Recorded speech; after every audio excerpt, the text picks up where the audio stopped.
सुहाग के पूरा ये लगाना चाहिए। अब फिर से बोल। मैं उपास हूँ करवा चौथ के तरह कहा था मुझसे झगड़ा मत हो इसे कि कोई झगड़ा ही करे मन मराते हैं। तो मोरे लिए उपास हवे मुही लड़की का का मतलब थी उपास रहे में लड़त नहीं आवेला पहली लागत मोर तो संगवारी हो आप सब बुझला करवा चौथ के बहुत बहुत गाड़ा गाड़ा बधाई हवे और अच्छा से मनाहा त्योहार ला और चुपचाप लुका खा भी सकत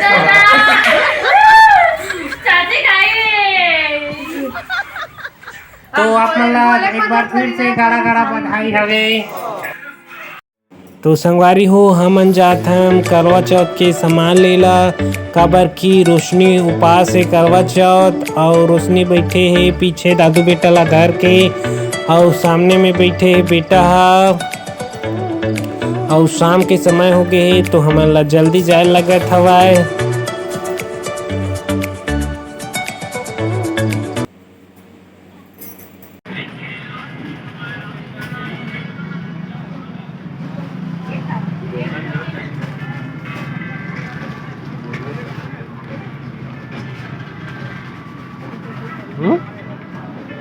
कब तक की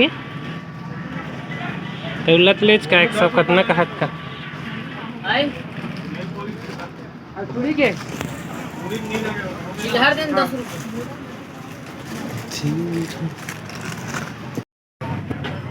गाड़ी ले आया दिखा रही।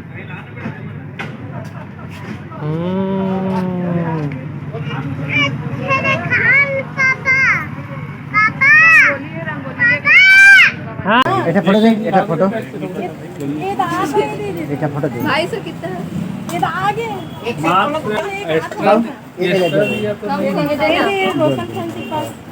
एक्स्ट्रा दिए नहीं सेट मिली सर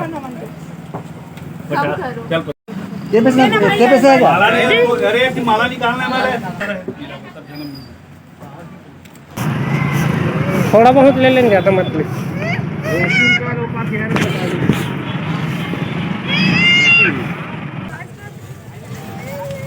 गाड़ी दे मोर हाँ गाड़ी दे दे तहन केरा दी। हां के गाड़ी दे दे बेटा केरा दी हाँ तो मत ले तो फिर मांग ही केरा वाला मन गाड़ी दे तब मैं देहूं केरा।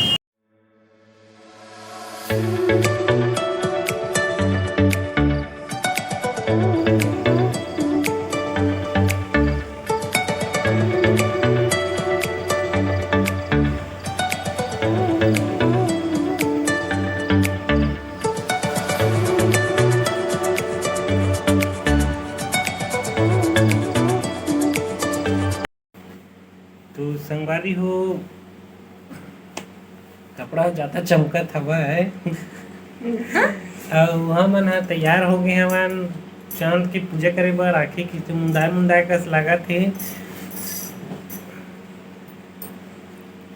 और बस सिर्फ चांद के गोरा हवा है जैसे ही चांद निकल ही फिर हमन पूजा पाठ चालू करबो।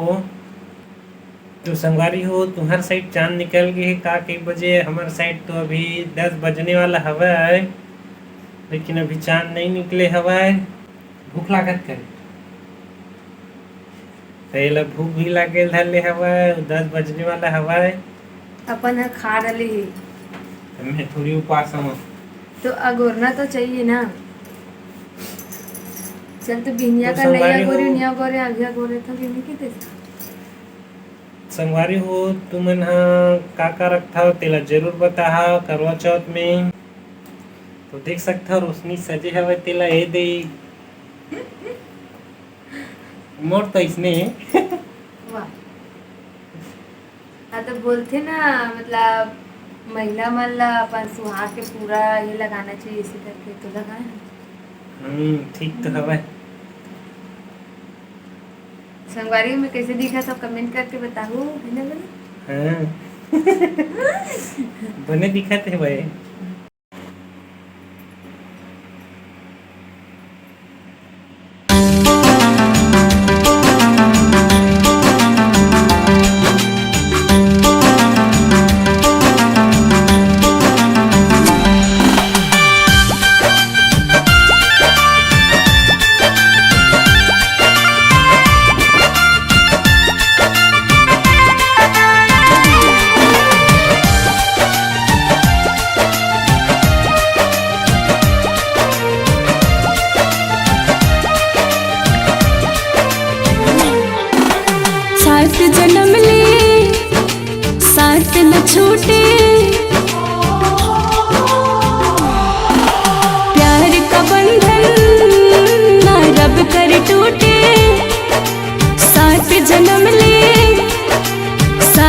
छूटे बस चांद का है इंतजार, फिर पिया जी का होगा दीदार।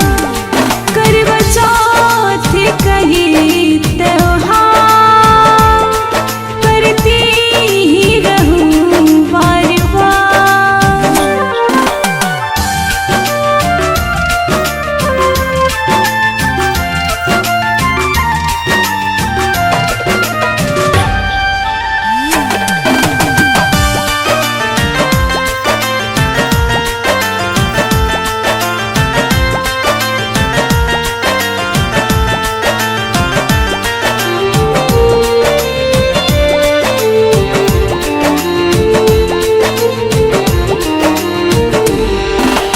उनके नाम की मेहंदी रचाई, मेहंदी की लाली खिल जाती।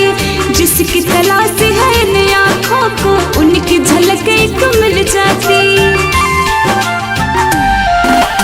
उनके नाम की मेहंदी रचाई, मेहंदी की लाली खिल जाती। जिसकी तलाश है इन आँखों को उनकी झलक एक मिल जाती।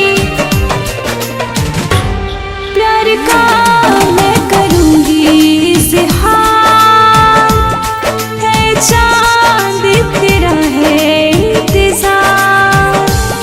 करवा चौथ का ये त्योहार करती ही रहूं बार बार।